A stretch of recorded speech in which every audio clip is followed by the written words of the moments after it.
মধ্যপ্রাচ্য নতুন সামরিক সমীকরণ, বাড়ছে উদ্বেগ। মাত্র একদিনের ব্যবধানে ১,০০০-এরও বেশি ড্রোন নিজেদের অস্ত্রভান্ডারে যুক্ত করেছে ইরান। এমন খবরে মধ্যপ্রাচ্যের নিরাপত্তা পরিস্থিতি নতুন করে আলোচনায় এসেছে। সাময়িক বিশ্লেষকদের মতে, এই ড্রোন সংযোজন ইরানের প্রতিরক্ষা সক্ষমতাকে এক ধাপ অনেকটা এগিয়ে নিল।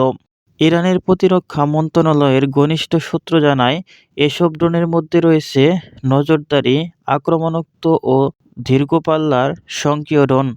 আধুনিক প্রযুক্তিতে তৈরি এসব ড্রোন দিন-রাত যেকোনো পরিস্থিতিতে অভিযান পরিচালনায় সক্ষম। বিশ্লেষকরা বলছেন, ইরান ইতিমধ্যে ড্রোন প্রযুক্তিতে মধ্যপ্রাচ্যের অন্যতম শক্তিশালী দেশ হিসেবে পরিচিত। একদিনে এত বিপুল সংখ্যক ড্রোন যুক্ত হওয়া শুধু প্রতিরক্ষা নয়, বরং আঞ্চলিক শক্তির ভারসাম্যের বড় প্রভাব ফেলতে পারে।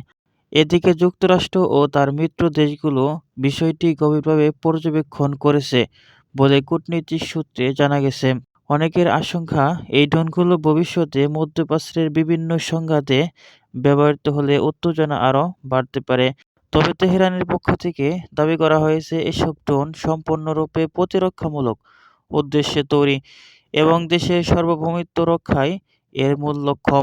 একদিনে ১,০০০ ড্রোন, ইরানের এই পদক্ষেপ যে শুধু সামরিক নয়, রাজনৈতিক বার্তা বহনও করেছে, তা বলেছে আন্তর্জাতিক বিশ্লেষকরা।